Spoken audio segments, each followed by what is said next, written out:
What if I told you that the most humiliating defeat in NBA Finals history actually created the greatest basketball player we've ever seen? Today we're breaking down how LeBron James went from public enemy number 1 to an unstoppable force of nature in just one offseason. In the third, Brooklyn came storming back as James spins in the lane, and LeBron James, 48 points, gives Miami the lead. And again, just really good execution. This isn't just a basketball story, it's a masterclass in turning failure into fuel. And by the end of this video, you'll understand why some say Miami LeBron was the most terrifying version of any player in NBA history. July 2010. The decision made LeBron the most hated athlete in America. I never wanted to leave Cleveland, and my heart will always be around that area. But I also feel like this is the greatest challenge for me, is to move on. Jersey burnings, death threats, and an entire city turning against their hometown hero. But the basketball world thought they knew what was coming. Inevitable championships in Miami. The 2011 NBA Finals against Dallas wasn't just a loss, and it was a complete psychological breakdown. NBA Dallas Mavericks owner Mark Cuban joins us now. Mark. LeBron, supposedly the best player on the planet, scored just 8 points in a finals game.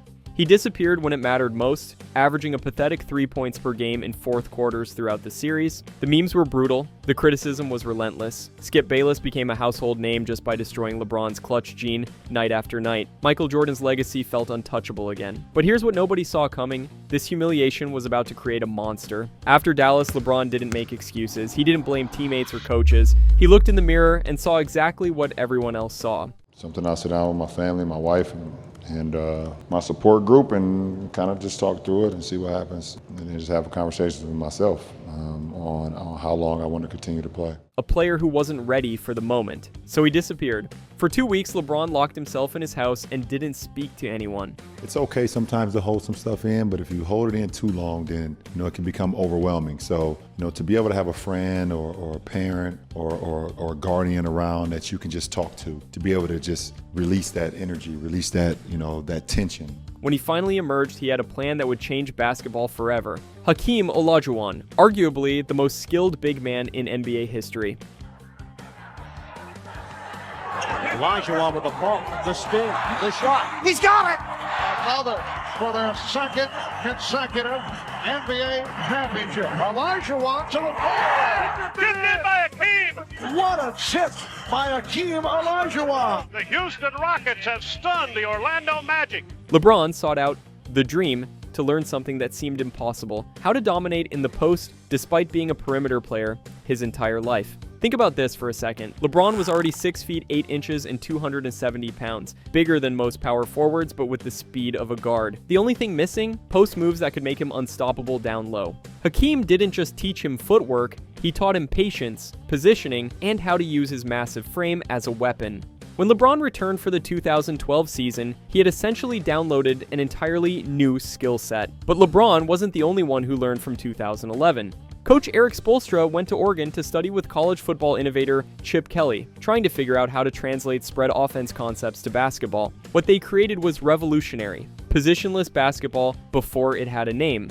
No traditional point guard, no traditional center. Just 5 athletes who could switch everything on defense and create chaos on offense. LeBron became the centerpiece of something the NBA had never seen. Multiple players at LeBron. Down to 5. Down to 3. Make somebody else beat you. 3 on the way. He got it! At 280 pounds, he was guarding point guards on the perimeter one possession and posting up centers the next. His shooting improved dramatically, 56% from the field and over 40% from 3 in 2013. The scariest part? He was doing this while playing elite defense. Imagine a player with Magic Johnson's court vision, Michael Jordan's athleticism, and Shaquille O'Neal's physicality all rolled into one. That was Miami LeBron. The 2013 season was pure basketball artistry. The Heat won 66 games, including a 27-game winning streak, the second longest in NBA history. Dueling on James. James drives, the floater inside. LeBron was one vote away from the first unanimous MVP in league history. But the real magic happened in the playoffs. Down 3-2 to Boston with elimination on the line, LeBron delivered what many consider the greatest playoff performance ever, 45 points on 73% shooting in a must-win Game 6. Then came the finals against San Antonio, a 7-game thriller that featured one of the most clutch sequences in sports history. Ray Allen's corner 3 to tie Game 6 gets the headlines. Bosh, back out to Allen, his three-pointer, bang! Tie game with 5 seconds remaining! But it was LeBron's 16 fourth-quarter points that even gave to Miami a chance. Game 7 was poetry. LeBron hit the game winner over Kawhi Leonard and averaged 25 points, 11 rebounds, and 7 assists for the series, while nearly leading both teams in every statistical category. By 2014, LeBron had become something unprecedented in basketball history. At nearly 285 pounds, he was bigger than most centers but still quick enough to guard point guards. His basketball IQ had reached supercomputer levels. He could diagnose defensive schemes instantly and adjust on the fly. It's been that kind of shooting night.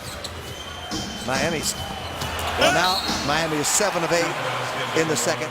Watch the film from those Miami years and you'll see something incredible. A player who dominated every aspect of basketball simultaneously. The 2014 playoffs showcased this perfectly. Despite Wade and Bosh declining significantly, LeBron dragged Miami to another finals, averaging 27 points on 56% shooting while anchoring their defense. He shot 52% from 3 in the finals, an absurd number for someone his size and usage rate. Even in defeat against the Spurs, it was clear Miami LeBron was the most complete basketball player anyone had ever seen. LeBron's Miami years lasted just 4 seasons, but they changed basketball forever. He popularized positionless basketball, proved that superstars could successfully team up, and showed the world what peak human basketball performance looked like.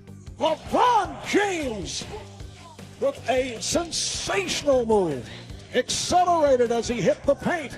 Those Miami teams pioneered the switching defense and pace and space offense that every championship team uses today. LeBron himself became the template for the modern superstar, someone who impacts winning through every statistical category. Most importantly, he proved that failure doesn't define you, how you respond to it does. I've experienced moments in my career, finals games, you had all the momentum in the world, felt like you had the game under control. We lost to a team from Southern California. At that point in time in that tournament, I was like doing things that I hadn't did the summer before. I had finally started dunking in games. We started winning games that we wasn't supposed to be winning. I was making moves out on the floor and doing things that I was like dreaming about a couple weeks before that. What's the biggest failure that motivated you to completely transform yourself? Have you ever had a moment where embarrassment became your greatest teacher? Drop your stories in the comments below. I want to hear how you've turned your lowest moments into fuel for growth.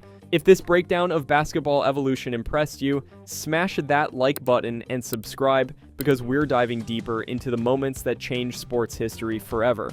Trust me, you won't want to miss what's coming next.